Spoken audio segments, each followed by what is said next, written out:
Welcome, everybody. I'm glad we have a full audience out there.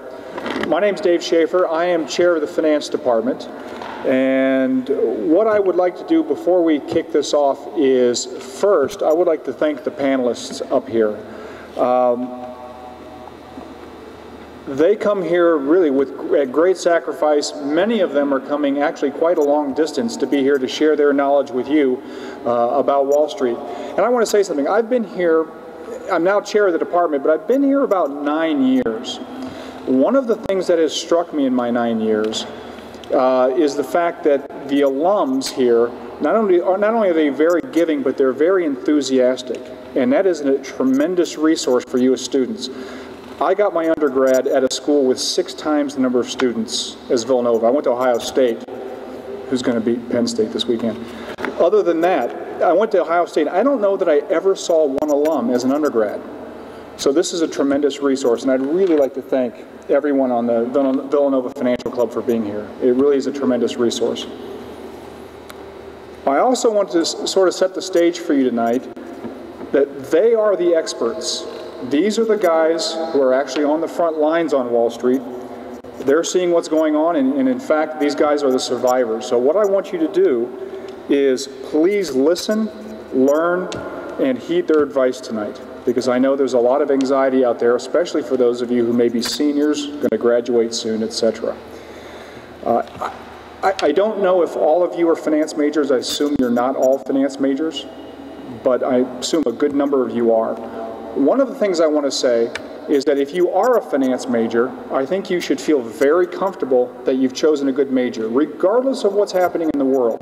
What does finance teach you? Finance teaches organizations how to manage resources effectively. And I can tell you in times like this, those skills are more valuable than at any other time. And traditionally, a lot of our finance majors have gone on to Wall Street, but we also have a lot of finance majors that have gone on to corporate jobs. They've gone to graduate school, law school. Some go to nonprofits, and some go to work for the government. So there are a lot of avenues available for grad students, even though Wall Street seems to be in turmoil. Last thing before I turn this over to Bill Donnell is, I think it's pretty clear in your classes or when you read the Wall Street Journal that the world has changed on Wall Street. It's not the same as it was even a year ago. And I know a lot of you are trying to see what happens when the dust settles. And I think you'll find that when the dust settles, the world's still going to be quite a bit different than when you first came in. So I think the message tonight is be open-minded, be creative as you look for a job search. And not only has the world changed on Wall Street, but I think probably the path to Wall Street has changed as well. And I don't want to say any more than that. I'm going to leave the rest to the distinguished panelists here. And I do want to say that all of you have a guide, The Career in Financial Markets. What this does is it gives you a detailed explanation of various roles and jobs on Wall Street. Please use this as a guide. I think this will be useful for you when you go out into the job market. But I have nothing more to say, and I would like to turn this over to Bill Donnell. Thank you. Just by show of hands, I'd like to just see who here is a senior. Just raise your hand. Just kind of get an idea of our audience. And juniors? Okay, so probably about a quarter seniors and about 50% juniors and the rest sophomores and freshmen. And not that it makes a difference. Who is a business major? Okay, probably most, but not everybody. It does. By the way, it doesn't really make a difference, and you'll hear probably George Coleman say that somewhere in his remarks. I'll just start this talk out the way I always do. You know, we've been coming down for the last 5 or 6 years doing this, and is that on Wall Street there are 10 firms, and by the way, these are 10 different firms than last year when we came down, where somewhere between 50 and 400 Villanova alumni work. And I'm really, really, really proud to say I went to Villanova, because our alumni have really stuck together on Wall Street during some very, very difficult times the last 12 to 24 months, and really banded together and helped one another. The title of tonight's talk is The Current Wall Street Environment and Obtaining a Job on Wall Street. And this is all about you, okay? We're not going to talk a lot, but it's all about your questions. We're going to address both of those.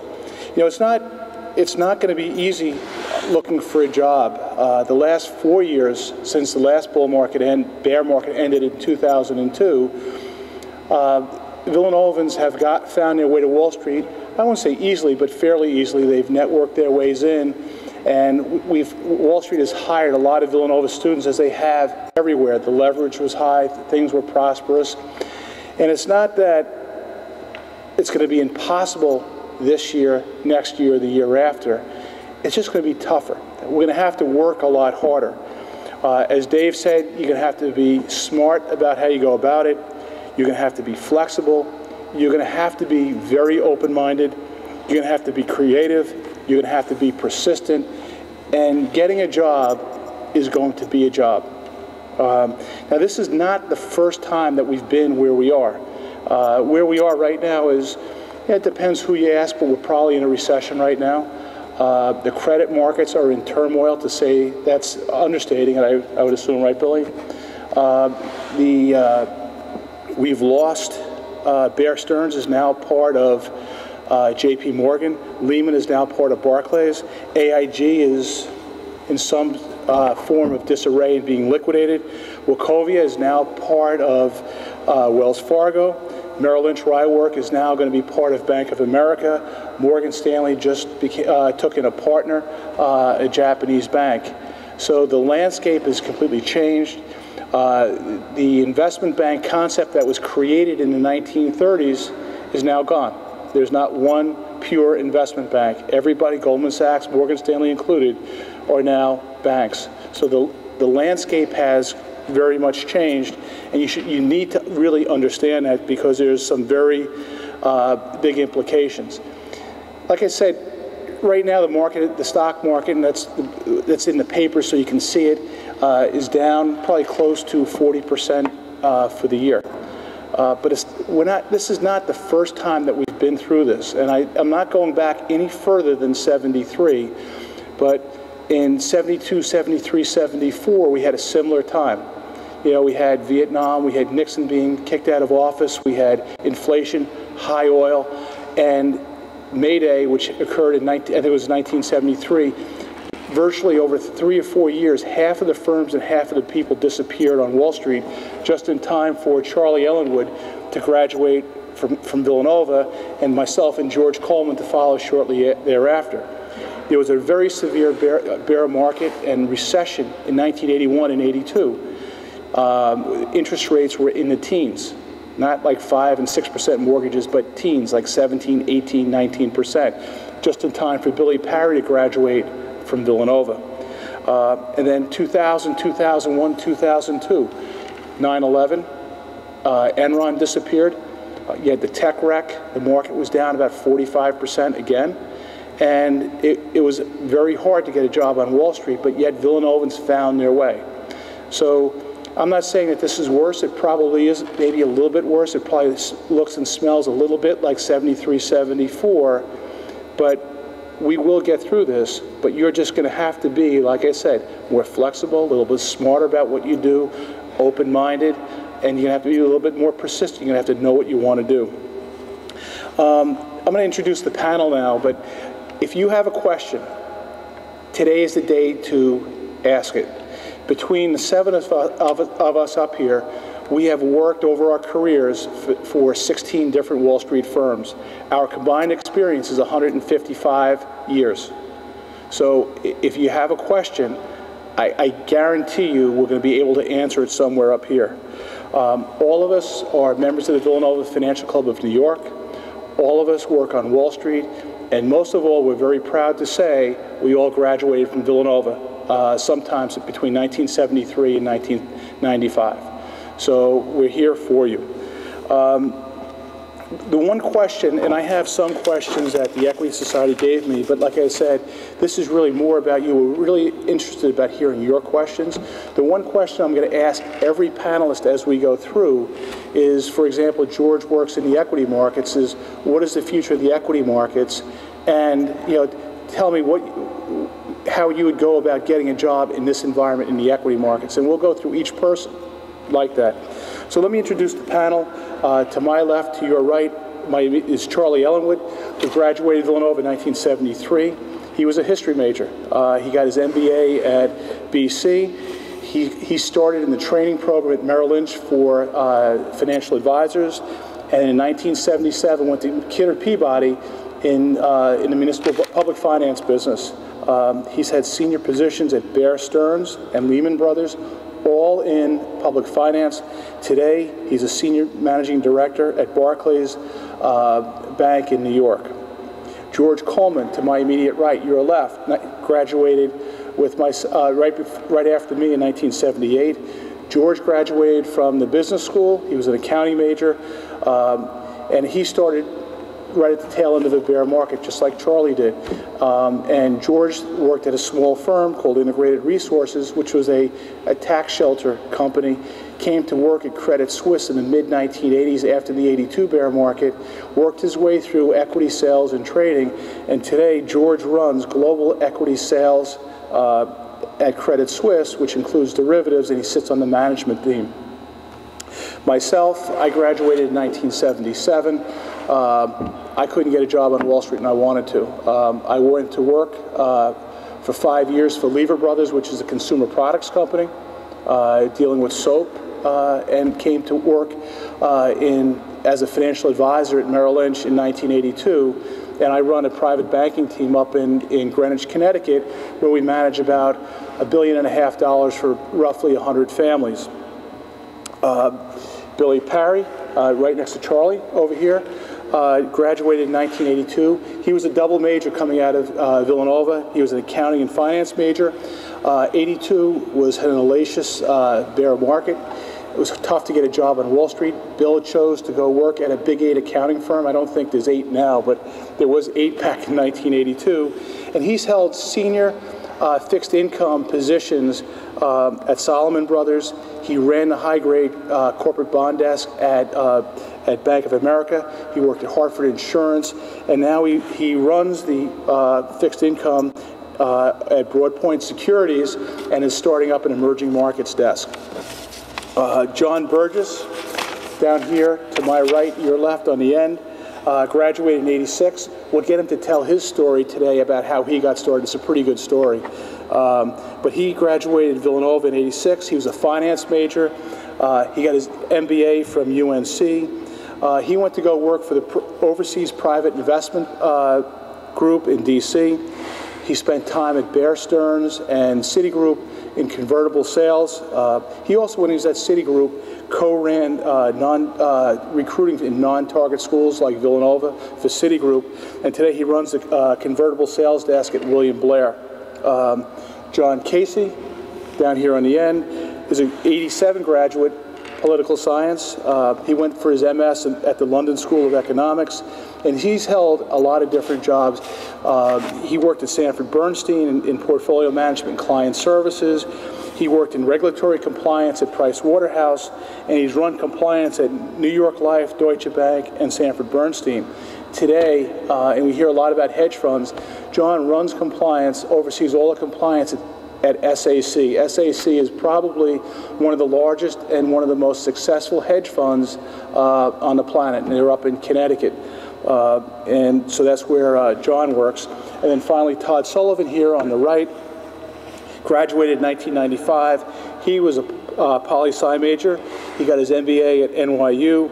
He worked at Lehman Brothers in operations, and he was in operations, it was fixed income, high yield, credit derivatives, that's the credit default swaps, commercial paper, and operations is different than it was 20 years ago. It's a very, very sophisticated environment. You have to be between the margin, between just the complexity of these structures, you have to really be on your toes. A few years ago, he went to Morgan Stanley, and he runs operations in the North American Bank, and is a very dedicated Villanova. And I can tell you, 4 years ago, Bill, Charlie, and George and myself were on a panel in New York City in July at Bear Stearns, and Todd was going to join us. He was supposed to be there at 5 o'clock, and 5:10, 5:15, I see Todd runs in the door. He's sweaty. you know, he's disheveled. And I say, where the hell were you? And he says, well, you're not going to believe it, but my house burned down last night. All my clothes, everything, we lost everything. So what you see me in today is what I was wearing last night, but I really wanted to be here. And so he's came down from Morgan Stanley up in New York to be with us today. So that's your panel. 16 different firms, 155 years worth of experience. And so I have one or two questions, but which I'll ask. But if you have your questions, there's mics on the side. Joe, is that you're going to handle that? Okay. The one question I'll ask Bill Parry, just briefly about this credit crisis. This is one of the questions that we got. How did it get started? And take us through, like say, the last 18 months and how we got to where we are right now. Okay. So try to compress this a little bit. You know, the gist of the credit crisis, I'd say, really began in early 1997, and it began in the housing market where there was, you know, I would say a lowering of standards in terms of the underwriting of home loans, which Wall Street got into repackaging these loans through the securitization process. And as a result, the underwriting of those loans, because it was being passed on to, is it me providing the feedback? I don't know. Do you have a BlackBerry?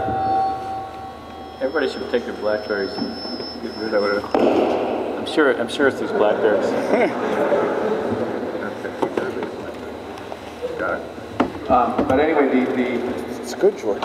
the street became lax in the way they underwrote home loans, and part of the problem is because the street was passing on these loans through a securitization process, so there was less due diligence done, and as a result, a large amount of these securitizations, you know, have thus not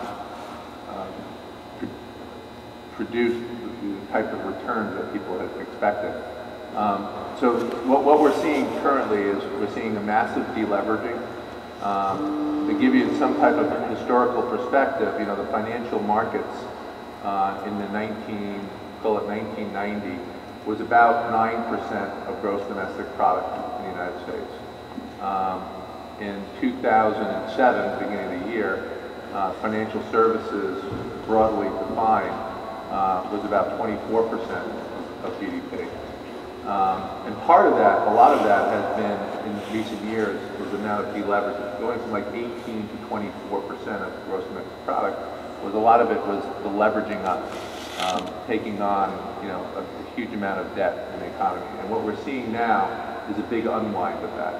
And it started probably in earnest in August of last year, when we saw the first seizing up in the money markets, which is really the engine of the financial markets. And since then, which I think makes this crisis worse than any other that I've seen in my 22 years, it's really gone through every asset class, from, you know, every fixed income asset class through equities, and, you know, no one has escaped it.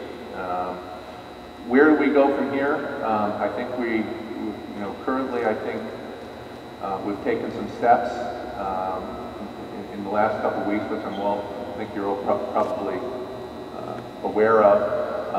We're going to be dealing with these ramifications probably for the next 12 to 24 months, where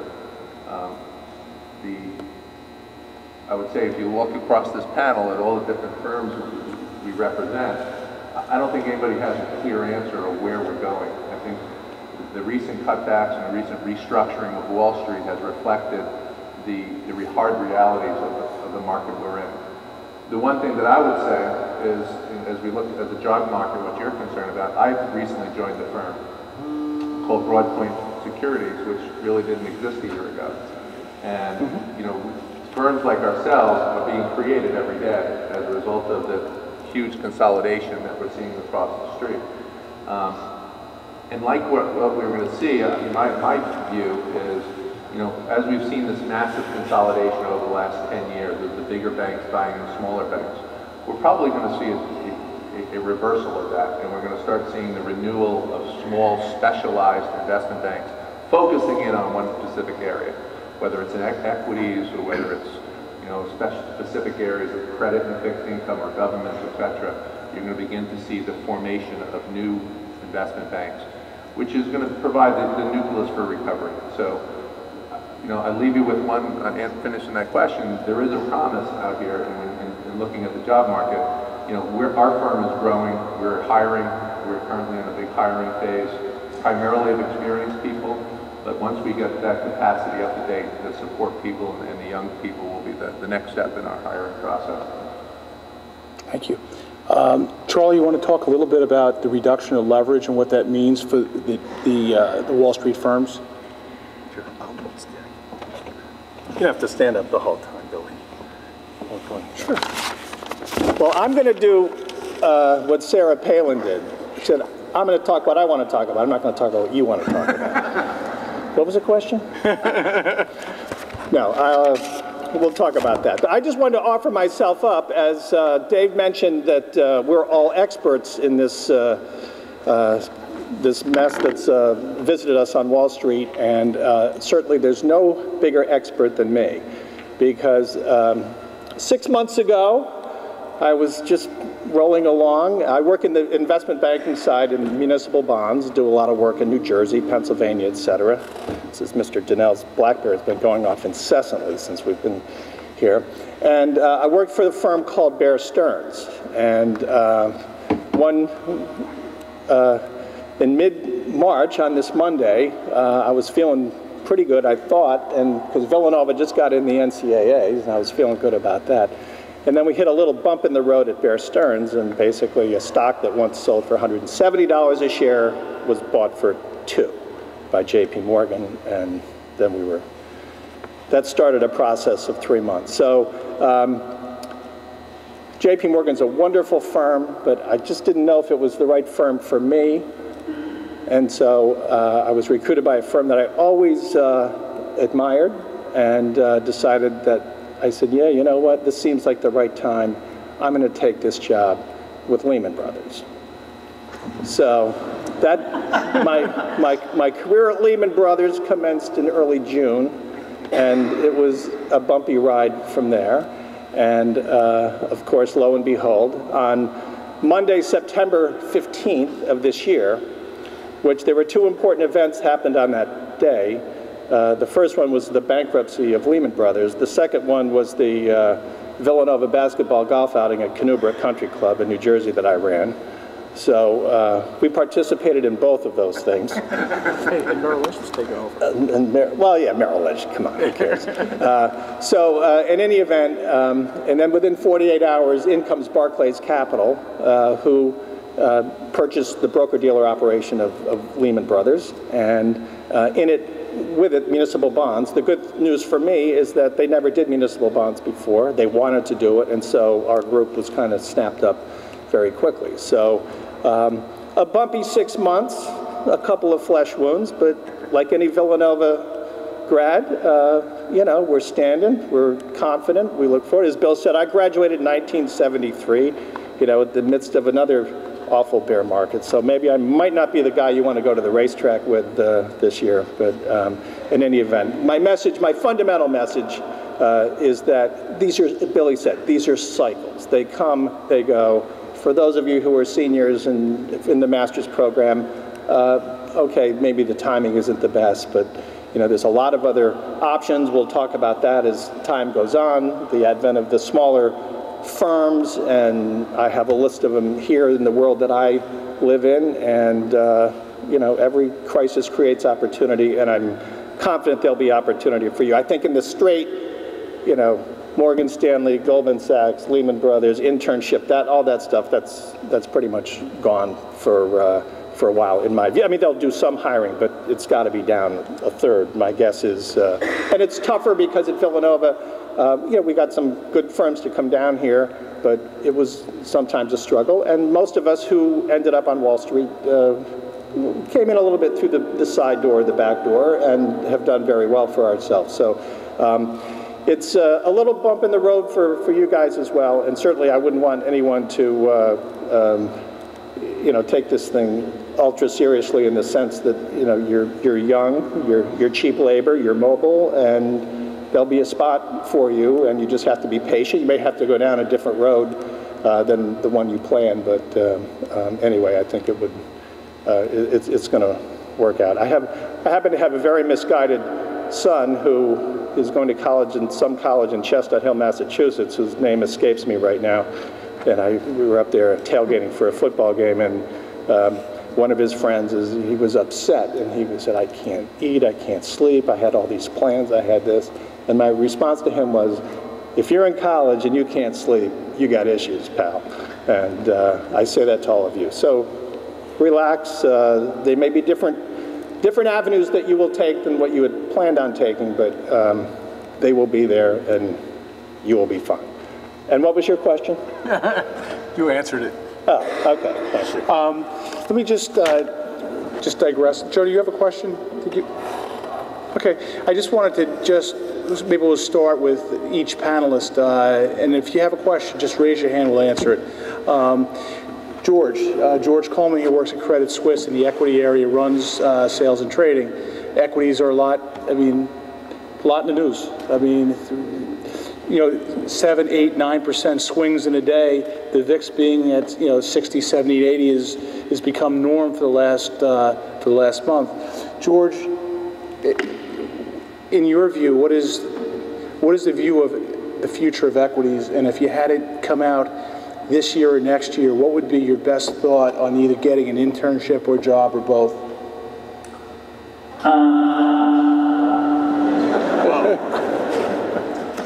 My view of equities is that they've been trading equities in the New York Stock Exchange since more than 200 years ago.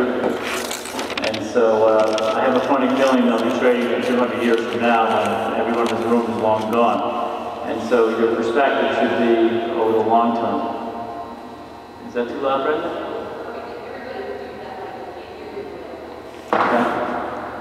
Okay. I think that, look, it's a cold shower, guys. From peak to trough, the market's down 42%. Those of you that are finance majors, which how many of you are finance majors? So what's the history of bear markets? How much do they typically go down on average? Does anybody know? What's the answer? I can't. Did you say 50? I said 20. They go down 50. And, in the 1930s, it went down 80. After the dot-com busted, it went down 55. Back in 73, 74, 75, I graduated in 78. It went down 40, then it went back up, and then it went down 2 years later, another 50, and basically put everybody doing what I do, becoming taxi cab drivers. So, the markets are cyclical, and they're going to challenge you. And my sense is that this one's not over. This is a nasty, nasty bear market. And my job is, I'm in charge of 600 people around the world. The revenues in the group I run are $7 billion. It's a big group. And we hired 17 people out of our summer program last year. We're only going to hire 3 more. So all of the on-campus stuff that you're used to us doing, there's only 3 spots at Credit Suisse in global equities. Actually, there's Teddy. Teddy's interviewing for one of them. Good luck.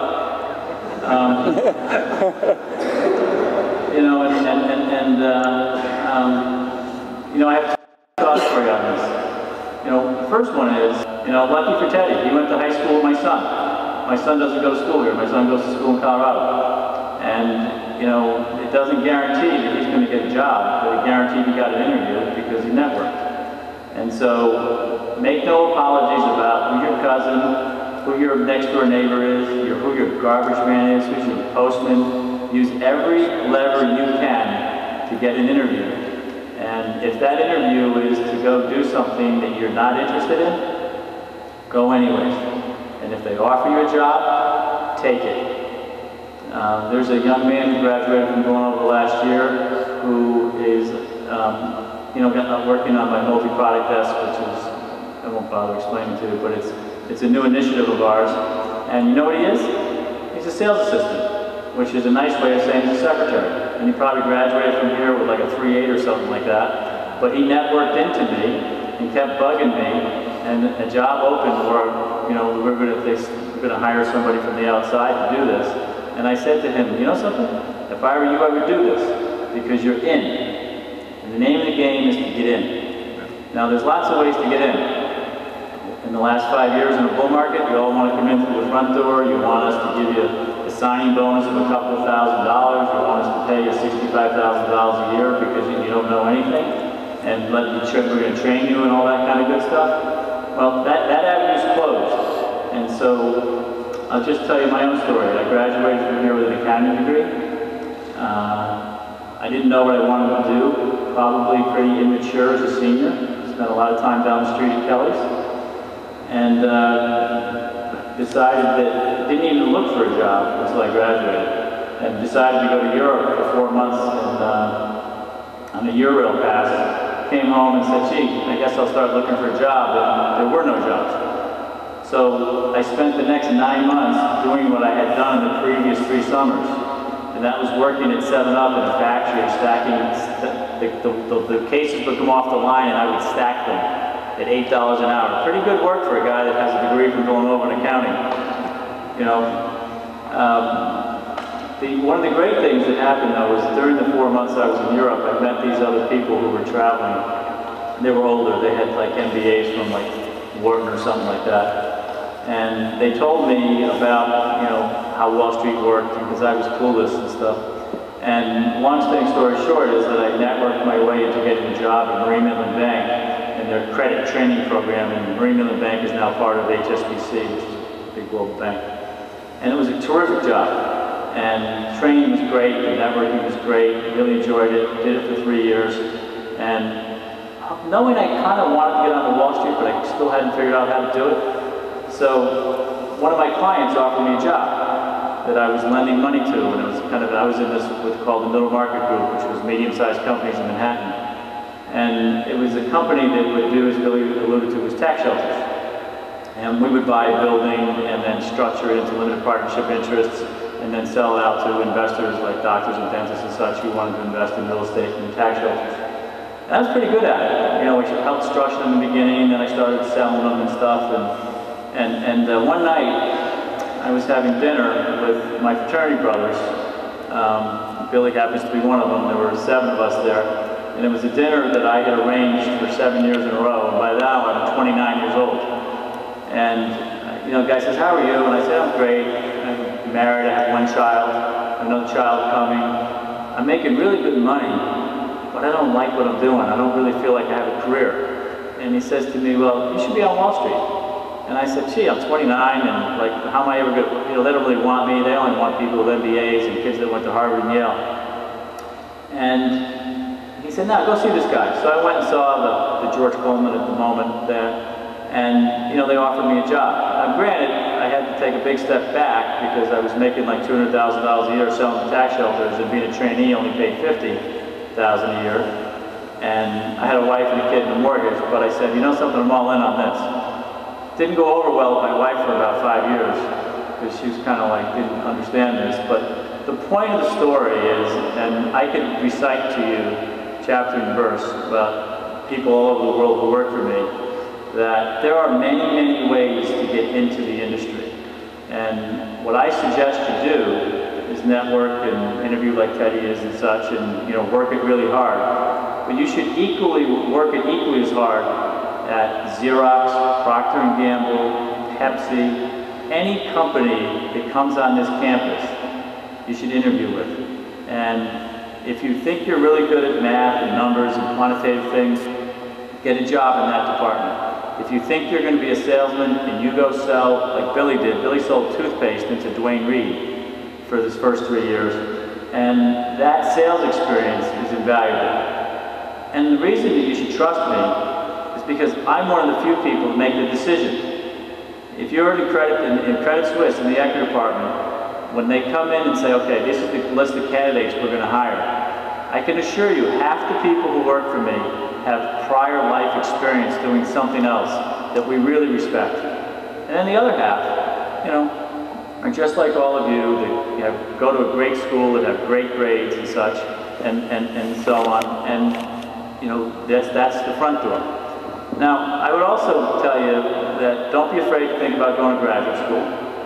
Don't be afraid about doing public service. Don't be afraid to spend the next year going to Ecuador or Costa Rica and, you know, doing good deeds.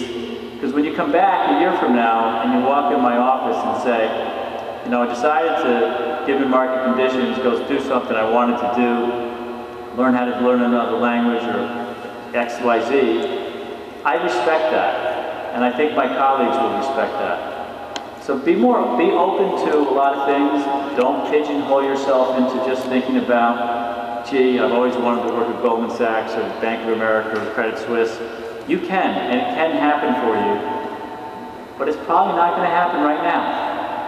You know, and that's just the cold reality, because you know, Credit Suisse is going to fire 7% of the employees next week. Goldman Sachs fired 10% of their employees today. Merrill Lynch fired 10% of their employees yesterday. You know, it doesn't mean that there aren't jobs for people. You know, there is going to be a training program this year. For those of you who are juniors, there's going to be summer internships this summer. There almost certainly will. There's just going to be half as many as there were last year. So keep working on that. But I'm telling you, if you get a job at Xerox in their training program to sell, you know, I can promise you, you will love doing it. You will learn a lot, and you may go on to do that for the rest of your life. And if you, in turn, you can leverage that experience into a job on Wall Street if that's truly what you want to do. And it's never too late to come in, because I came in at 29, and now I kind of run a big group. So, Good. I don't know if there's any questions on that, or that's too much of a cold shower. Sorry for that. Hey, John Casey, do me a favor. You work at a hedge fund. Talk about, can you hear that, Brenda? No? John, talk about the hedge fund world. I mean, everybody's talking about it. They're blowing up left and right. And then you might also, because you have a different beginning, talk about the bull market and compliance on Wall Street. Yeah. Hedge funds, like Bill says, are getting a lot of press lately. I pulled some numbers out of today's papers. Does this one work? No? Okay. I pulled some numbers out of just today's New York Times, Wall Street Journal, and Bloomberg. At the moment, there's 10,000 hedge funds in the world, and they manage $1.7 trillion. By the end of this year, 1/3 of them will be gone. Okay? Why? Well, for many reasons, losing money is the primary one. But when the hedge funds year to date are down almost 18%, which is less than the market. But since they get paid primarily for the performance fee, there's no real income coming in through the door. And all the institutions are pulling out their money, so they're not going to be able to keep their lights on. So they say that most of the hedge funds that are closing down will be under $1 billion in assets, because when they get down to a certain critical mass, they're just going to push up their doors. So there's going to be a massive contraction in the hedge fund industry. The larger players, as long as they don't implode, will survive. My company will definitely survive. We're one of the largest ones in the world. We have 1,200 employees, and we manage over $10 billion. But hedge funds are in distress. They are at the whim of the institutional investors. The institutional investors tend to invest in hedge fund funds. And since everyone's scared of the market, they're all redeeming out of those hedge fund funds. And thus, these redemptions are then rolling into the hedge funds. They're forced to liquidate, and they expect the market to go down quite a lot more before the end of the year, because they have to meet all these redemption requests. So it's in somewhat of a spiral. A lot of hedge funds are sitting on the sidelines waiting for all this to end, and they'll jump back in possibly in the beginning of next year. But it's in distress. So companies are contracting. We were talking earlier amongst us that when companies contract, they contract in funny ways. If you're not marketing and gathering more assets, the marketing department is usually the first to go, I've noticed. Because if you're not going out and soliciting clients, you know, they usually leave the head and they let the whole rest of the department go.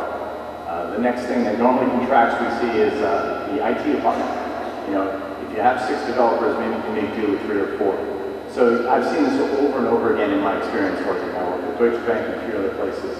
And in hard times, you can see where they start and to pare back until they get down to the bare bones.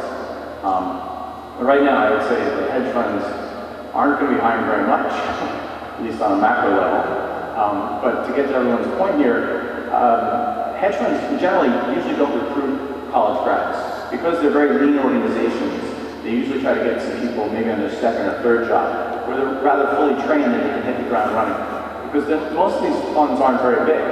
And they really, when you walk in the door, they want to get as much out of you immediately, and they really don't have training programs.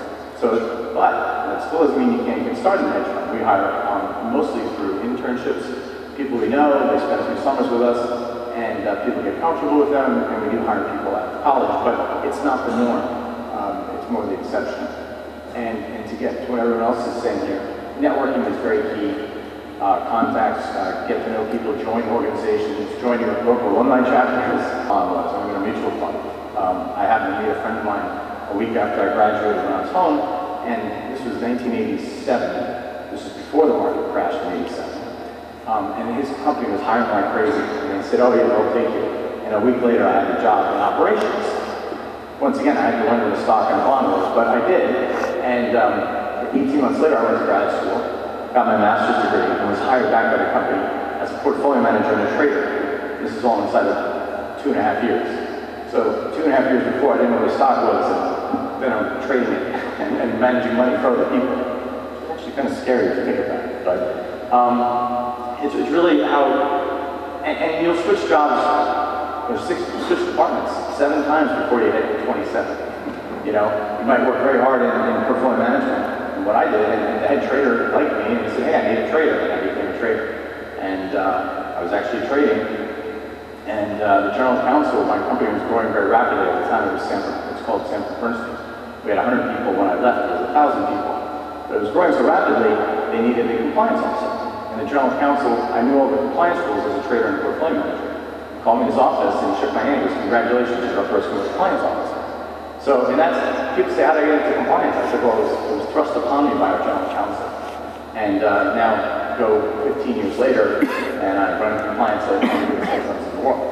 And what my background in trading, in operations, and portfolio management, all that diverse background I had, when I talk to traders, when I talk to ops, I'm speaking their language, you know? And that's because I had so many jobs, well, not so many, but different jobs in the beginning part of my career, which really helps me now in my current position. So, like what they were saying, okay, don't get stuck on, "I wanted to work in, you know, derivatives at Goldman Sachs." In this environment, really just get your foot in the door, take what you can.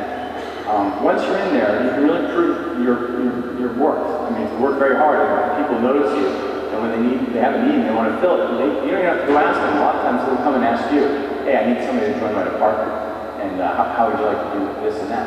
And like, you know, like I said, 10 years later, I didn't know what compliance was, and I was running the compliance department. So, you know, don't be so fixed. Be very flexible, and be very social, network, and just keep going. I mean, like they said, if you don't go in one way, you go in another way, and go through the back door. And that's what I the side door, and that's what I did.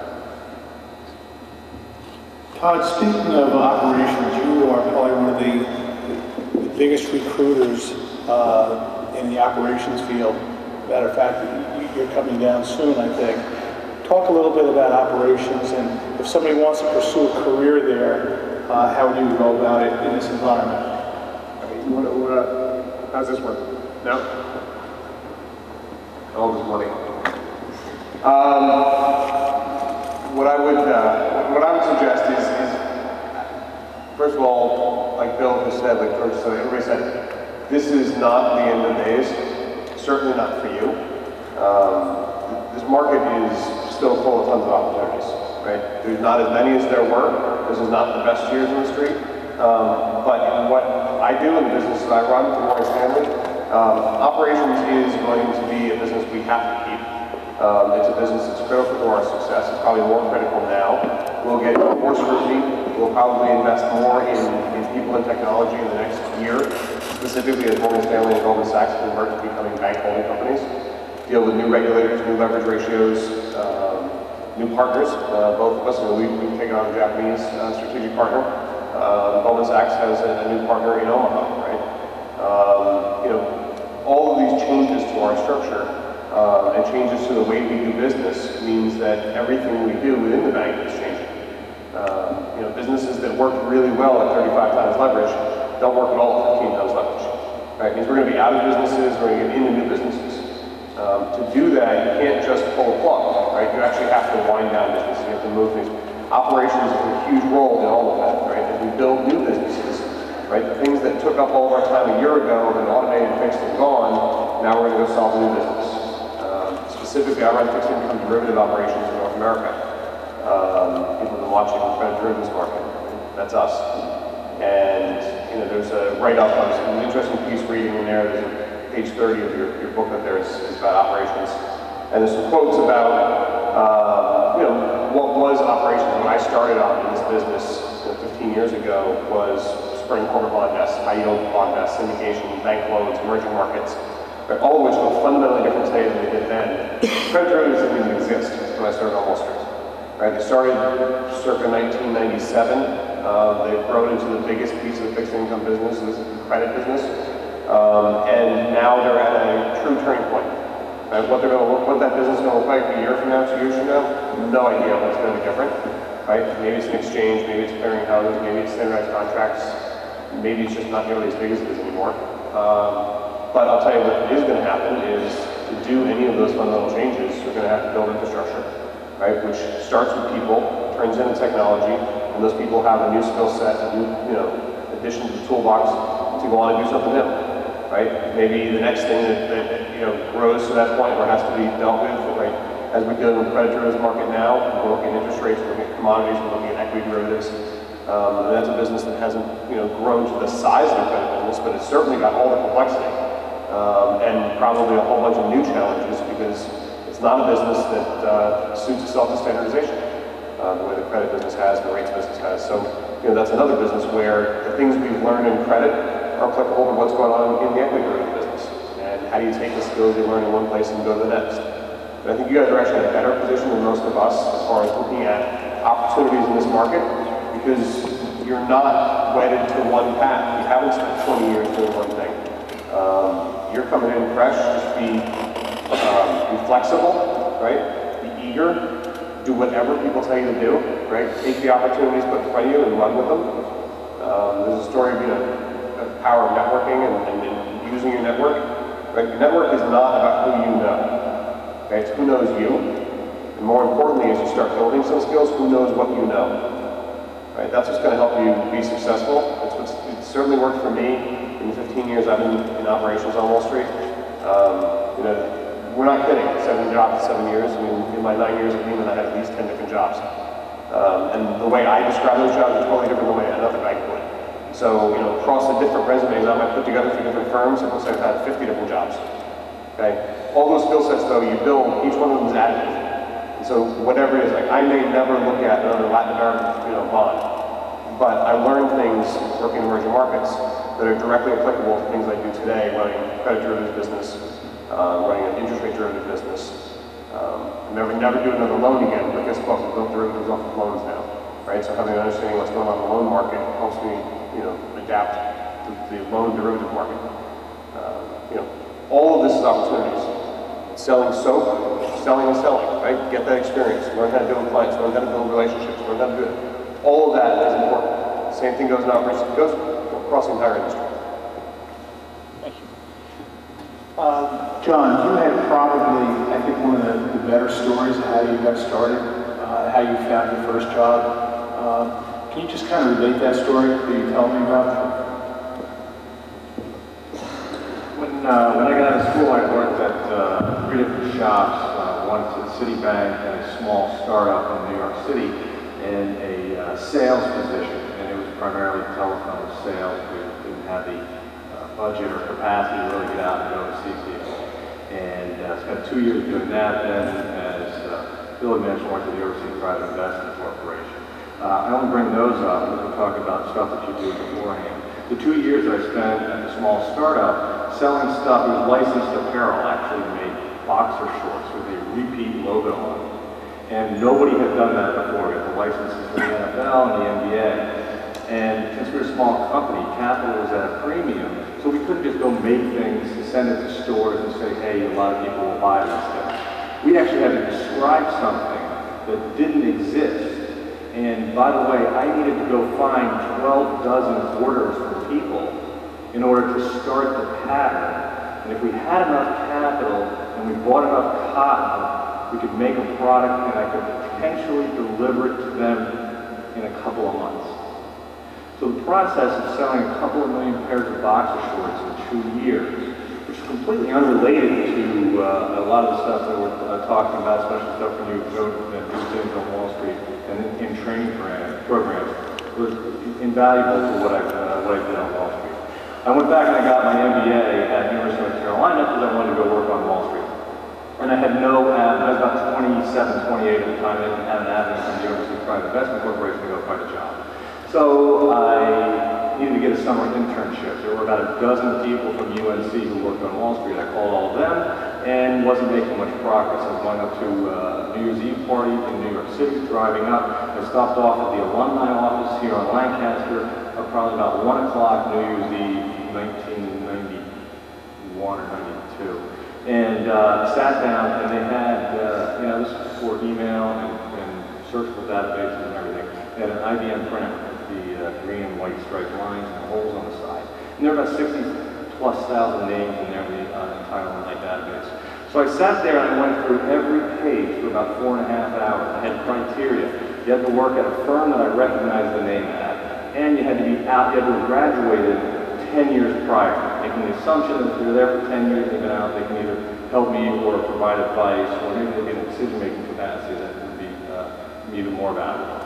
Went through the whole list, came up with 45 names. Bob Coleman was running on my office. I went into his office. He first said, what are you doing? I told him, and I said, well, why don't you have a list like this? And anyway, I came up with my 45 names. The 8th guy on the list was a guy named Don Reed, if you go down the list. And he said, don't call Don Reed, he's too busy. Don Reed ran equity capital markets and a whole bunch of other businesses at Bear Stearns at the time. So Don Reed was the first guy that I called. And I called Don Reed 8 times over probably about a 3 or 4 week period. He never called me back. I had an early exam one day, went to He's Not Here, and had a couple of beers, and had the courage to call him up about 8:30 at night, figuring his secretary was going to be gone, maybe he answers his phone, and he does. And I'm like, listen, I don't want anything from you except advice. I'm looking for a job. Is there any opportunity that I could spend 15 minutes with you to pick your brain? And it was very direct and very bold, and he said, great, next time you're in New York, we'll sit down for lunch and we'll come by the executive office and dining room and we'll sit down. I said, fine, I'll be up there next Friday. And we set a date and went up. Anyway, we met. Turns out we have a lot of people in common from Villanova. He introduced me to some of his partners at Bear Stearns. It was a public company, but they still was run by all the partners. And that's how I got my summer internship.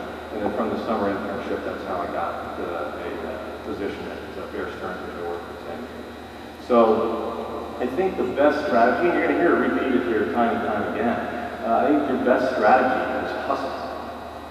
Patience, persistence, and perseverance. And then just find that tenacity. Like, I called him 8 times, he never called me back. I spent the time rotating through his desk that summer. You know, there's no email, none of this electronic stuff in '92, in the summer of '92. So he would get those while you were out message pads, and the secretary would say, Donald Trump called, or Barbara Walters, who were calling him all the time. He had some really big accounts who were calling. And he was constantly shuffling through this list of while you were out, post-it notes or whatever. So it was very easy to see after sitting there that my little measly 8 calls that I made to him didn't rank during the day. But you can't give up. It was that one call after a couple of beers, after an exam at 8:30 at night when he answers his phone. So you got to be a little bit creative, you got to be bold, and you got to be tenacious. And you can't give up, right? I mean, you're having a great opportunity. You all have a great opportunity right now to go find a great job. If you wanted to work at some of these firms that are laying off people and are not going to be hiring this year for a full-time position, that's the way it goes. but there's plenty of other great firms. I was reading, there's a couple articles. There was an article on 2 days ago in the Journal. You know how many people they hired at the GE this year, MBAs and undergrad in finance? They hired 900. And next year they think they're going to hire 810, about a 10% drop. GE has a ton of great businesses, especially finance related, that I'm sure plenty of you guys would qualify to make a great starter career for you guys. So, that's it. Thank you, John. Billy Parry, I've heard you talk a little bit about graduate school, and I'm sure some people are saying, look, if I don't find something, I mean, I'm sure there's a lot of people out there hoping that if I close my eyes until next May, this whole thing is going to go away and I'm going to get a job. But if they don't, what do you think about grad school as opposed to maybe getting a job in another field, or, you know, where does grad school fit in? You know, I think it's a real personal decision, Bill. I think, you know, there's one common theme that you've heard from everyone on this panel, and I think you look long term. I get some great advice from my uncle when I came out of school, and he said, you know, don't worry about what you do for the first few years out of school, but, you know, get a good job, work hard, gain some skills. But by the time you're 30, you want to have found what you want to do. You want to have found your passion. You want to have found a job that you want to build your career. And, you know, you heard it from all of the people on the panel. George when he was 29, John when he was 28. I mean, they came from various different industries, had different skills, but I think they all had one thing in common, which is they knew in their heart that one day they wanted to be on Wall Street. And given the current market that we're in, I will tell each one of us, we're all glad that we're in the industry. Despite the hard times we've had over the last 6-9 months, it is a fascinating job. It is filled with change. Each day is different. It is definitely worth pursuing. It is a great career. And it's one that I think you keep your sights on. It may not be in your sights for the first 2 years out of school, but if it has a burning desire, you have to network, come in from a different angle. And grad school is one of those angles. I think, you know, again, going to grad school was an easy ticket when I came out of school because of the recruiting process. But I even think that one, Bill, is one that is going to be a difficult way to get a job. I think you want to go that route, you know, to add a skill set. I'm certainly of the opinion that it's good to get some work experience before going to grad school. I think it'll mean that much more to you after going through 4 years of college. But you know, certainly I think it's an option. But you know, the one thing that I would leave you with is keep your eye on Wall Street. If it's a burning passion, it's something you're networking. When the opportunity presents itself, and you've had this in the back of your mind, when you meet someone from Villanova grad who might have a job on Wall Street, or you meet a friend who may present an opportunity, it'll all of a sudden click. You guys have got a great education. The business school has only gained in prestige over the last couple of years. All the hiring that this panel has done, the people from Villanova have done tremendously well in their jobs, and that's not lost. This is an extremely cyclical business. As hard as it's we're losing jobs at the moment. You know, it's going to be a time and place where everyone's going to be looking to reload. And that's why, you know, whether you get in as a sales assistant, or whether you get in as, you know, a back office or compliance, any way in which you get in, the opportunity is going to present itself. That's the one thing that's great about this career. There's a lot of change, and there's a lot of opportunity, and you don't have to wait years for that opportunity to present itself. So, as hard a road it's going to be over the next, you know, for you to find a job, it's worth pursuing. I certainly will do anything I can for you. If you come down, go through that list and see my name on it, I will always welcome you and do whatever I can for any Villanova alumnus. Thank you, Bill. Charlie, if I give you this microphone, you have to promise me two things. Yes. Answer my question and give me back the microphone. Charlie, you've been in investment banking, public finance, probably longer than, I mean, it's a tough job. And you've been in it for 31 years. If somebody wants to get into public finance, or let's just say investment banking, it's going to be hard to come straight in, but maybe it's not. But is there another parallel career that they can go to, that students can go to come back into investment banking? It's not all that hard to get in. Remember, municipal bonds where I work, it's a nice mix of government and finance. If you have any government interest, political science, etc., it's a nice mix. They're very worthwhile projects, and here we are in the midst of a recession. And if you listen to many of the formulas to get out of it is to, through almost like an FDR public works. They're talking about this in New Jersey and Pennsylvania and states across the country, through transportation projects, building projects, school projects, and that typically means that they're going to issue billions and billions of bonds, and that's what I do, and that's what I intend to do for the next few years. There's a couple names, actually. I mean, I was trying to be helpful here. Names that you won't necessarily have heard of, because everyone is focused on the big Wall Street firms, and half of which are kind of gone, or certainly they've changed their stripes here. But in our world, the municipal bonds, it's a little bit staid. It's a little bit of a stepchild of the business in some senses. It's a slow, steady return, and right now that's not looking too bad to a lot of people. And it didn't look too bad to Barclays Capital when the whole implosion of Lehman Brothers happened. But I just throw a couple names out. Certainly Barclays Capital, where I am, are ramping up in this business. Bank of America will be a combination of Merrill Lynch and UBS that closed their department a few months ago. And there's Wells Fargo Wachovia, who will be starting a new effort in this regard. Right here in Philadelphia, there's a huge financial advisory firm called Public Financial Management that probably none of you have heard of, but taking 30 or 40 kids a year. PNC Bank, Janney Montgomery Scott, that is local around here, and some other regional firms from around the country that have offices in New York, and I'll throw names out like an RBC, Dane Rauscher, Raymond James, Morgan Keegan, Robert W. Baird. I don't know if you know these names at all, but it's along the theme of, you may not go into the top firms and they're in a headcount reduction mode, but for every job that gets lost, there's an aspiring regional firm or startup firm that thinks, okay, this is our time to go, and make sure that you do research on these firms as well. So actually, municipal bonds, public finance is probably one of the few bright spots and opportunities that there is out there.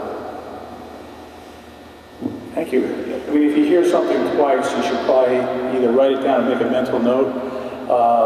You've heard a couple of times now from Bill and Charlie about small firms. I mean, the large firms are cutting. Some of these small firms are hiring. So you need to look, and it's not the marquee names. You need to kind of look under the covers.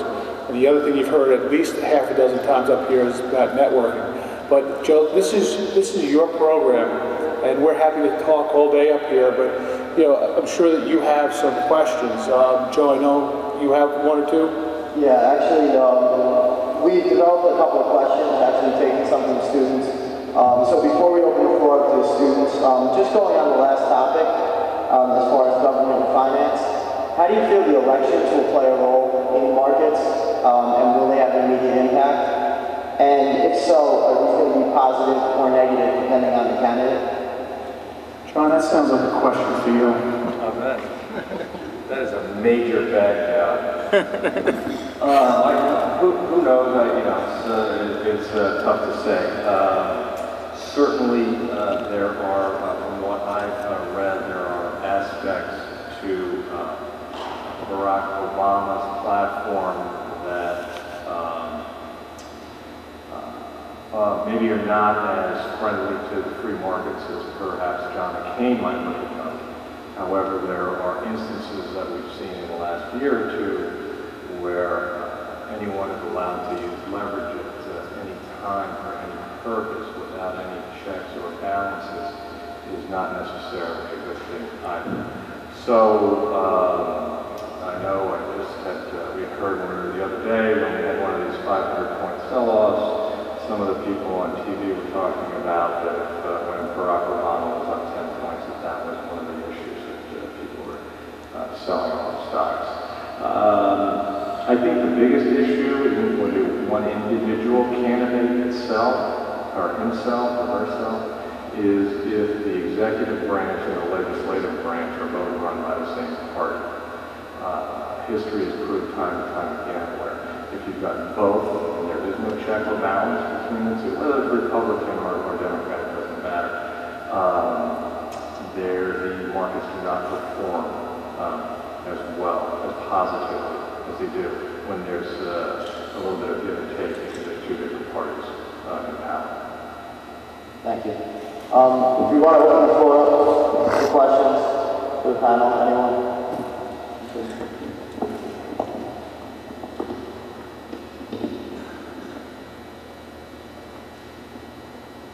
You guys, I know they have a list of questions in the front.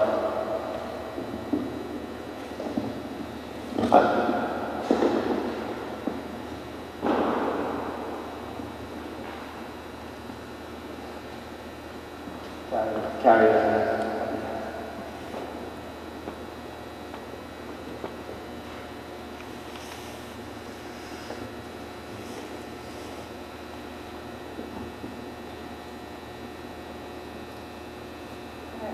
Do you think that the injection of cash into these banks and financial institutions will be able to get through to those who are capable of making good use of the money, or do you think it will hit a long way out?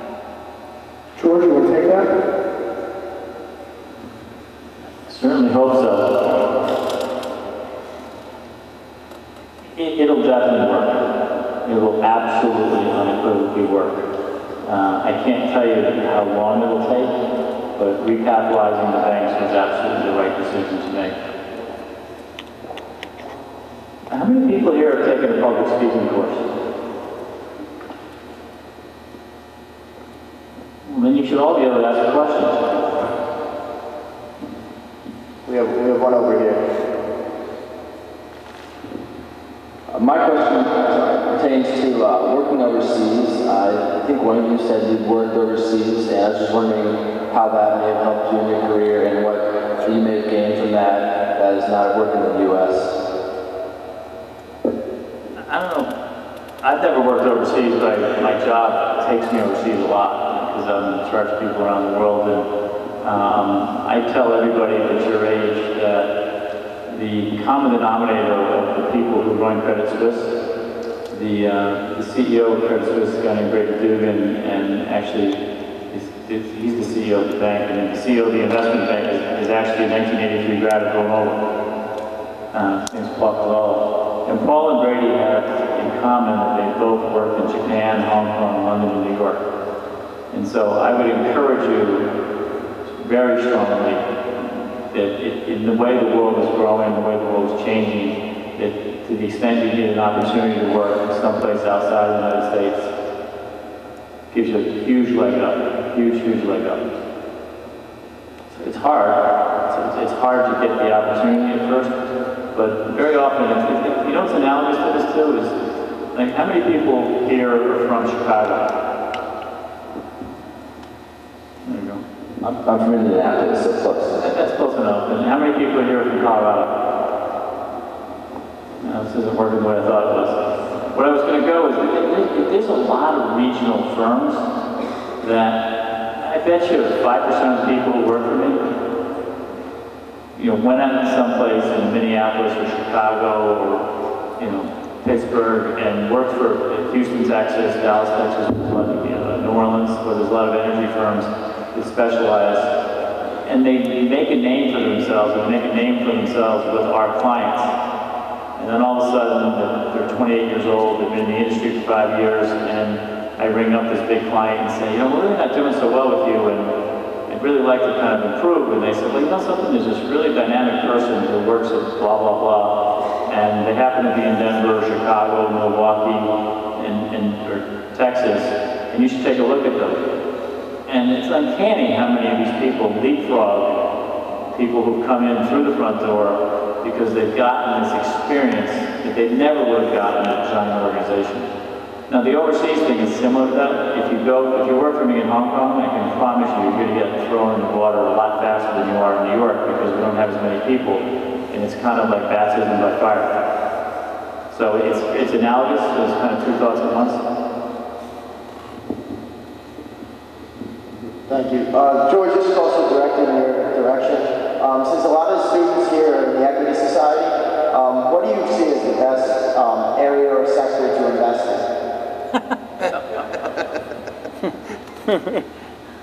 Thank you. Oh, boy.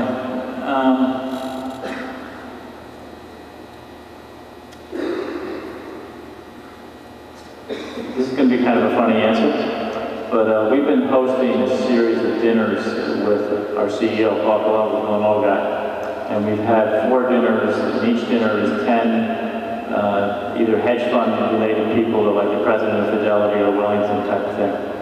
And so there's been 40 what I would consider, most powerful people in the industry, the money management industry. And the conversations inevitably move into, okay, where is the greatest opportunity? The greatest opportunity right now is in actually credit, not equities. And the cheapest part of the curve is what's called leveraged loans. And leveraged loans is a capital structure where you have the greatest protection. And so we could discuss for hours why this stuff, it's happening for technical reasons. There's a lot of forced sellers. Have you ever seen somebody know that, like the easiest way to describe it to someone, when someone gets a house foreclosed on, or the seller of the house, the bank is kind of a motivated seller. There's a lot of motivated sellers these days, leveraged loans and other parts of the capital structure, and convertible bonds specifically.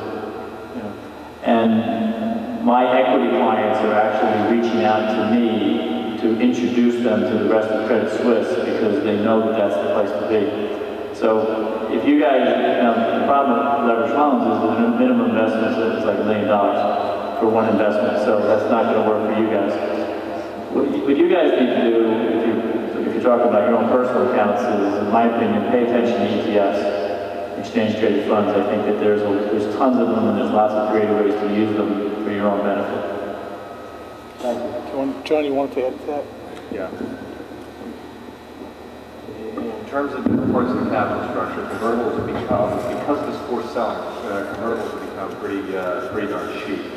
They got the capacity, the fund of funds are pulling out capital from hedge funds, and then you're also seeing endowments and foundations that made promises 12, 18 months ago to commit capital to different strategies, given certain growth assumptions in the size of their funds. Well, now they're finding that their funds didn't grow, they're down 40%, but they're on the hook to give somebody in distressed loans or some other part of the capital structure $100 million. And it's a lot better for them to actually sell the hedge fund at a loss than it is to deal with the lawsuit associated with the agreement that they've already signed with the new partnership. And the reason I tell you all that and talk about it is because convertible asset class, although it's very small, it's about 300, or in July it was about a $380 billion asset class. It's probably about $280 billion now. But about 70% of the asset class or more has been controlled by convertible arbitrageurs, guys buying the bonds and selling stock short. And there is an arbitrage in there if you don't overpay for the volatility embedded in the option. Anyway, there is forced selling because guys are taking money out of any strategy they possibly can. We've had a bunch of convertible arbitrageurs who are actually up year to date. And those are the guys who are losing potentially the most amount of capital, depending on how difficult it is for funds to pull the capital out. During this process, where somebody comes back to a hedge fund and says, hey, I want my money back, and I want it back at the end of the quarter or at the end of the month, there's only one thing the hedge fund can do. They can either have capital on hand and say, here's your money back, or they have to go sell something. We're seeing so much forced selling in convertibles now that there are bonds, and I'm sure you guys are familiar with this, forget about the convertibility feature. There are bonds that are trading below their investment value. So the net present value, given a ridiculous corporate spread, where you think you're going to get your money back, bonds are actually trading below that price point. Not to mention the convertibility feature that you're now, a lot of these names are getting for free. So we had a trade today actually in VRSN, where an equity holder sold out about 1 million shares and bought about 30 million convertibles. And the process being that there's about a 6-point premium to parity that they pay for these bonds. The bonds have a coupon of 3.25%. So in about 2 years, under 2 years, they get their money back for the premium that they paid over the common stock. And the yield to the call date is about 9.5%. And the common stock doesn't yield anything. There's no dividend on the common stock. So what do? They moved up the capital structure. It's a senior unsecured note. Presumably, if they have anything left, if there's a problem, they have an opportunity to get their capital back. As a common stockholder, if there's nothing left over, you get wiped out. And you pick up the yield advantage as well. On this bond in particular, just to go over one other aspect of it, you would assume that the coupon stream, depending on the corporate rate that you're discounting at, would sustain the bond on the downside. Well, the investment value of this bond in particular is $13, we traded at $69 here. So the downside is actually parity with the common stock rather than the fixed income coupon payments that you would normally be associated with it. But so for a little bit of a premium, they move up the capital structure and it was to take in yield that they wouldn't be able to. We're still having the same exposure. One last aspect to it, the theoretical delta, the way the bond trades relative to the common stock is 95%. So theoretically, on the upside, this bond should move approximately 90 to 95% as the common moves up. So you get all of the equity on the pickup on the way out, you pick up the dividend, you pick up the coupon payments you didn't have before, and you moved up to the capital structure and seniority as well. And this is one of these are the trades that we're going out with common stockholders, as George is talking about, to take out one asset class and getting into another one, because this dislocation is providing equities or convertibles as an equity surrogate like we've never seen before. Thank you. We have 2 more questions up here. There's been a lot of talk recently about fair value accounting, even some lobbying efforts to suspend fair value accounting. If fair value accounting is suspended, do you think this would help the banks, or do you think it would hinder them by providing less transparency to investors? John, you want to take that?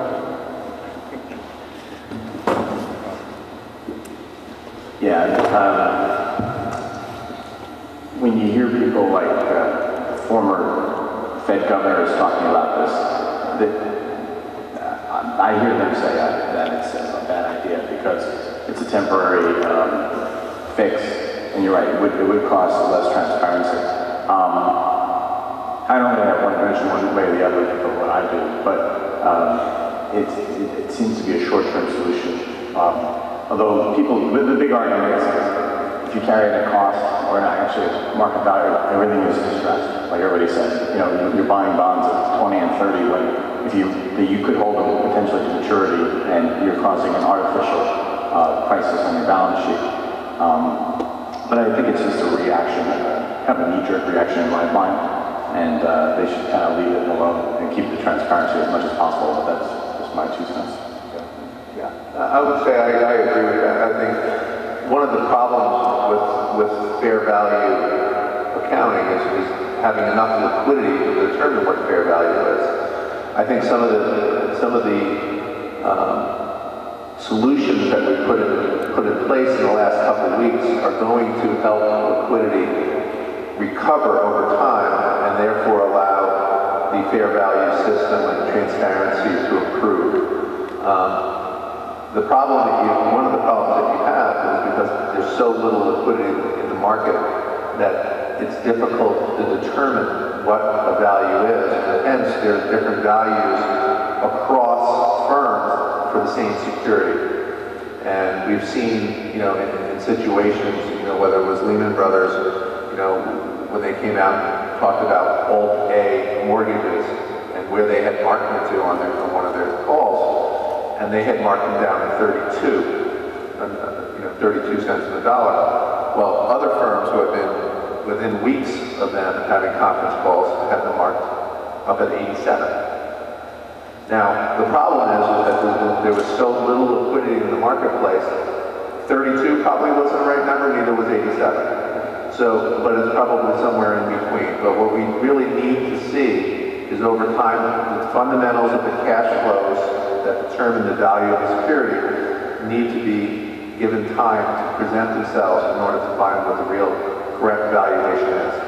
So the answer is, I think we've had some very important solutions which are going to help liquidity return to the markets, which is one of the reasons why we're seeing so much inequities, but it is the most liquid market at the moment. But we are seeing liquidity return in the front end of the fixed income market in the last couple of weeks. And it's going to take time for it to recover.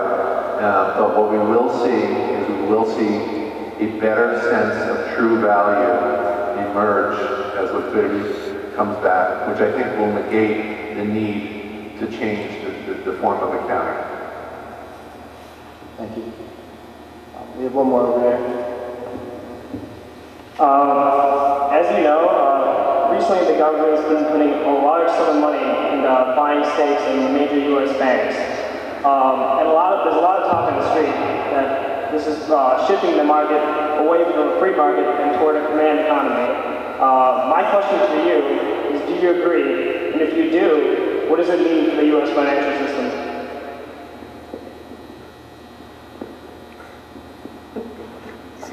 I'm not sure why Bill gave me the microphone. I think a command economy would be an extreme interpretation of what's happened.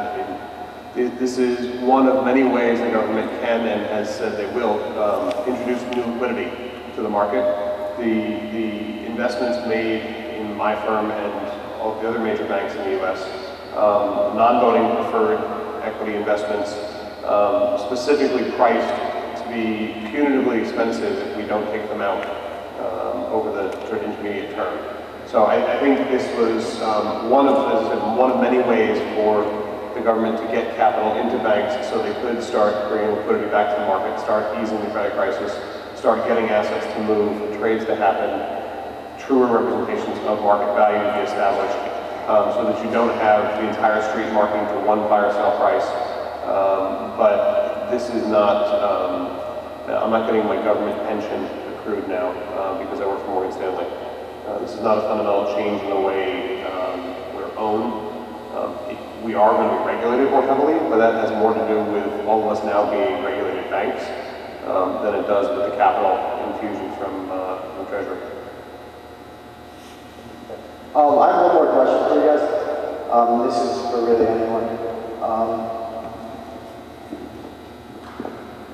With respect, I know you guys touched on it before, but with respect to certain sectors within Wall Street that are now growing rather than contracting, if you could just briefly summarize a list of the sectors that are growing that you would suggest that students look towards when they're looking to get internships and full-time positions? Well, let me just, we had a couple people who want to answer that question. Let me just talk about one area which we haven't talked about. I work at Merrill Lynch. It's the largest area at Merrill Lynch. It's wealth management.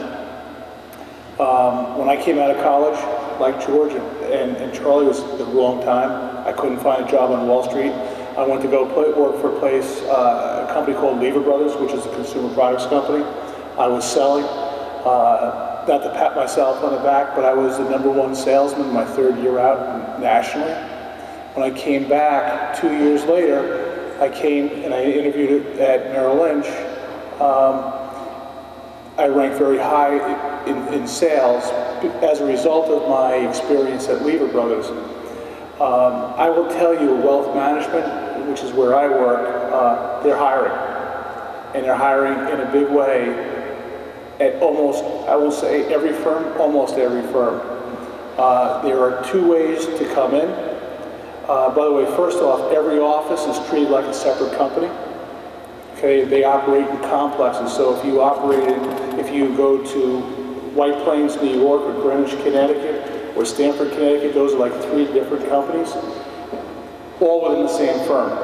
Okay, and there's 2 ways to come in. You're not going to come in and manage people's money at age 22, 23, 24, or even 25. You've got to come in a different way. So you can come onto, you can work, I would say that you can come in, like George was talking about, either as a sales assistant, working into an analyst. I have one person on my team, interned for us for 2 years, worked as a sales assistant for 2 years, and now he's an analyst. He's now 26 years old, and he'll be handling accounts within the next year or 2. Okay? But the key is I would get myself onto a large team. The second way, because somebody who has a lot of money that's 50 or 60 years old, people like your parents aren't really going to take, probably not going to take a lot of advice from somebody who's 22 or 23. Go get yourself a parallel career. I worked at Lever Brothers, Unilever.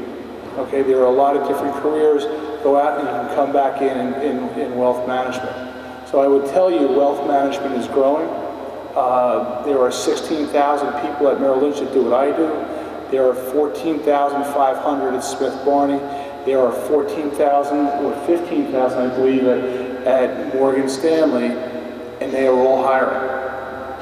Okay? But I would tell you, whether it's at Morgan Stanley, Smith Barney, Merrill Lynch, Wachovia, each office or each office complex is treated like it's a separate company. So if they're not hiring in Stanford, they might be hiring in Wayne, Pennsylvania, or Philadelphia, or Boston. Okay? I think, John, you wanted to mention something? Anybody else? The regulatory compliance and legal side is high.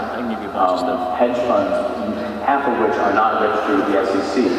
The SEC will be, in the next 2 or 3 years, requiring most likely all hedge funds to register, which means they have to ramp up legal compliance. With this in mind, even though I work at a large fund, I get recruiter calls, even in this lousy market, I get 2 or 3 a day, because hedge funds are anticipating that they're going to have to staff up a compliance and legal department in order to handle all the regulations that are coming down the pipe. The difference between a regulated and unregulated fund is a lot of infrastructure, a lot of policies, a lot of monitoring. Unregistered funds can get away with a lot less.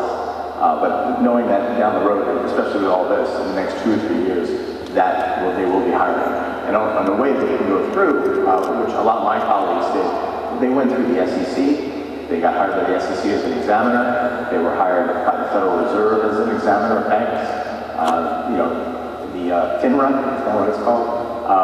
They get hired out of college, they go into these training programs, they normally ask for a 2 to 5 year commitment so that they don't waste their time training you. And then after 5 years, there's a kind of wink and a nod that you can go out into the industry.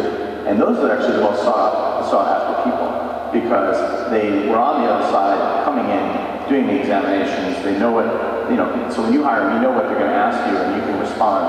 And those are, like I said, the most sought after people in my industry. But from, I'm kind of the bane of what all these people do. I'm the bad guy. When I walk on the trading floor, I usually hear the themes of the good, the bad, the ugly, or uh-oh, here he comes. But that is one growth aspect with all this, is compliance and legal.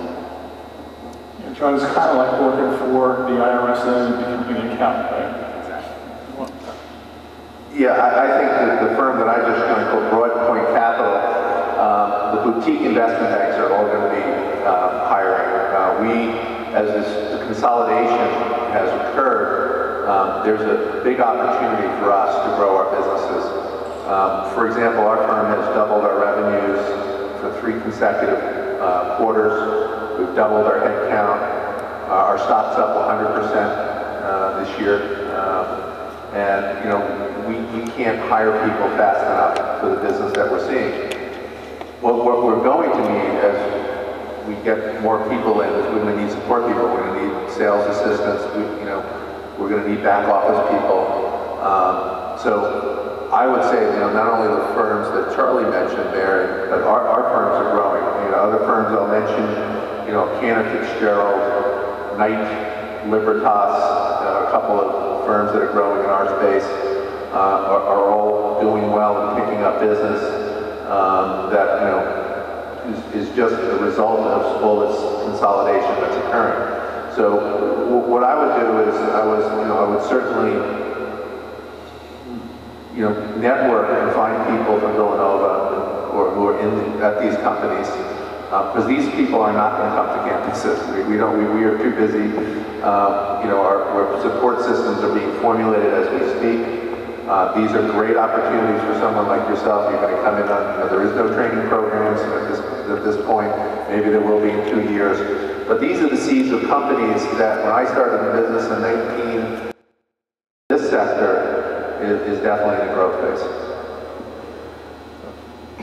As I mentioned earlier, the municipal bond industry is open and growing, and as smart Villanova kids, I rattled off about 8 or 10 names that I'm sure you all wrote down so they don't bear repeating. Is that correct? I think we need to let you guys kind of move out. So I would just echo, you know, municipal bonds is when the government borrows money. And why does the government need to borrow money? It's because they need it for infrastructure, et cetera. And they need to borrow when there's no revenue. And when you're in recession, there's no revenue. So Charles said municipal bonds will grow. In equities, the fastest growing part of equities is what I call electronic trading, or what's called algorithms. That's a very important area. We didn't talk about prime brokerage tonight. It's kind of, it cuts both ways. The oligopoly of Morgan Stanley and Goldman Sachs has been shattered. So there's opportunity at certain firms like JP Morgan and Credit Suisse, et cetera. On the other hand, as hedge funds go out of business, there's probably less demand there. But I can tell you that Credit Suisse's electronic trading, prime brokerage, within equities are areas where people are hiring. And then Billy, FX, rates, and credit, the Credit Suisse are record year, largest year ever. So pay attention to things like foreign exchange and what's called rates. And then we should let you guys all get onto the library. Did you want to say? Oh, I'm sorry. Do we have time for one last? It's up to you. It's up to you guys. It's your. Hi. This summer we saw some suspension in short selling rules. I was wondering how that affects your business, especially the strategy that you were explaining before, trying to find an arbitrage really depends a lot on shorting stocks. Today we saw some, I'm not sure, some proprietary groups were saying Credit Suisse that part of the business wasn't doing too well because of the lack of short selling. Do you see that in the future, and how do you come to solutions without short selling and still hedging your risks? I can just tell you on the short term it does two things. It reduces liquidity, and it's a disaster. I think it's stupid. How do you really feel, George? Echo the same sentiments. For our asset class, it was devastating. We had 6 weeks of, embedded in being able to figure out what to pay for an option is the ability to short stocks. So if you can't short stocks, what do you pay for the option? So we're seeing this death spiral in our asset class where people are taking out capital, and then funds are forced to sell stuff that they wouldn't sell, and they're trying to find any bid possible. When Lehman went up, Lehman Crop and all their, when Lehman went belly up, there was some forced selling up there in some of their positions. I don't know if it was the sell side or the buy side. We saw that come in. You can't sell stock short on 900 names, which affected our asset class. About 28% of our asset class we couldn't sell stock short. The guys selling into that debacle as well too. So in terms of the effect on the asset class, then it's what we were talking about earlier, the withdrawal of capital.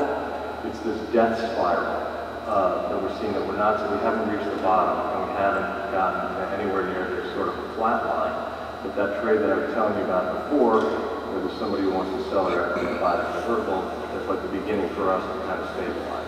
But to not being able to sell stock short is, not only is it stupid and misguided, it was devastating. One other thing before we go on too, just some practical advice. When I was doing, chairing the non-target sales and trading recruiting at Citigroup, I have as many Villanova students in as possible, and it's great to see them. You can sit for an hour or half a day, whatever time frame that we can put it together. And I would say that the advice I'd give you guys is to practice interviewing. George and a bunch of other guys are talking about take any interview that you can get. Do your background homework on the company that you're interviewing for, whether it's selling soap or selling bonds or selling shoes, so you're prepared when you go in the interview. But you have got to practice how to interview. For us in sales and trading, when we were doing it, we had about 5 or 6 questions that you had to be able to bang out succinctly and articulately. Why do you like the markets? There's only 2 answers. You say no, the interview's over. You got to say yes, whether you like them or not. And the second question is, why do you like them? What do you think that you bring to the table that adds to the position? Why should we hire you? Why do you want, what makes a good trader or a good salesperson? There's some very basic questions that you have got to be able to answer. And I'm sure there's very similar questions in other types of industries as well too. You got to be able to practice that. You go to career services, you have them videotape it, and then you maybe have peer interviews as well too. You have your peers interview you, and you got to get rid of the ums and the ahs and looking away and the I don't know. And from my experience, the only way you get rid of that stuff is to practice. And you can practice individually with career services, but then you got to go live and go to a couple of interviews as well too. So being able to tell your story for 20 minutes and having the other person on the other end of the other side of the table saying, wow, that's somebody that we want to talk to in the next round is your goal. And if you go in cold, unless you're a superstar, it's going to be really hard for you to show them how great you are and the skills and the qualities that you bring to that position for them to pull you in and say, we want this person to go to the next round. This is somebody that we're targeting. And I would say it all together. Practice, practice, practice. We've had you here for a long time, and you're really great. Good questions, attentive. We as a group here, the Financial Club, we put together every year we've been doing for 5 or 6 years, we put together maybe 50 to 75 different internships. We load them into the system, and many of those eventually turn into jobs. We intend to do the same thing. I don't know how many we'll get this year because things are a little bit in flux. But the only thing, when Bill and George and I come down here each year, the one thing we always say, and we say the same thing every year, and we mean it, because somebody helped Bill Parry, myself, Charlie, John, Todd, John, and George get a job on Wall Street or get ahead in their career. Somebody's going to help you, seniors and juniors, get onto Wall Street. And the only thing we would say is somebody helped us, and we want to give back, and that's the reason why we're here. We want to give back, and it never stops. When you get out and you get your job, make sure you give back. Make sure that you help another Villanova student find their way to Wall Street or find their way to the career of their choice. Because the one thing that we're really known for Villanova is Villanovans help Villanovans. And it doesn't matter whether you're in school, you're out of school, you're out of school and you lost your job. Villanovans stick together. So we'll help you, okay? The alumni will help you. But make sure when you get out that you turn around and help somebody else when they're trying to find their way to Wall Street. Thank you very much. You've been a great audience. I'm sorry, Joe. I just wanted to say one thing. Before we conclude tonight's presentation, I just want to take a minute to thank our guests, Mr. Donnell, Mr. Ellenwood, Mr. Coleman, Mr. Casey, Mr. Sullivan, Mr. Burgess, and Mr. Terry. All these individuals made a major commitment in the time and planning of this event. Time that, with so much volatility on Wall Street right now, is very hard to come by. On behalf of the students, I would like to reaffirm that your efforts are greatly appreciated and have helped guide us in the right direction toward our career paths. You gentlemen up on the stage are the model example of the expression of Villanovan's Health Villanova. Thank you.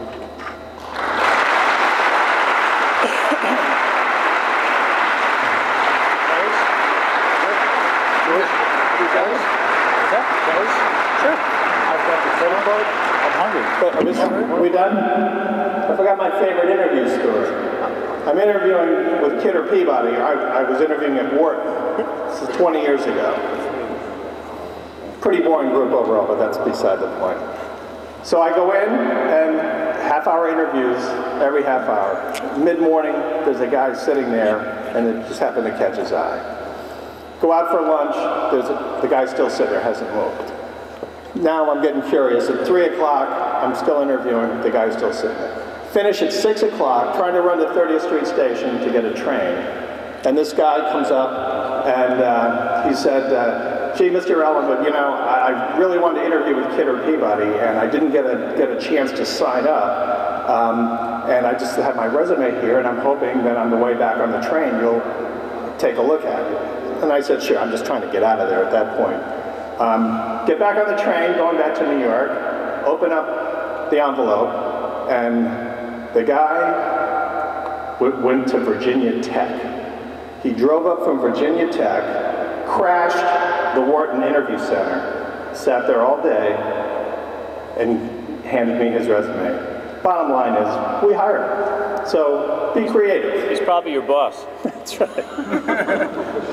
Just wanted to share that story as far as think about how these things work. I'm not recommending we crash Wharton's recruitment center, but in any event. So U.S.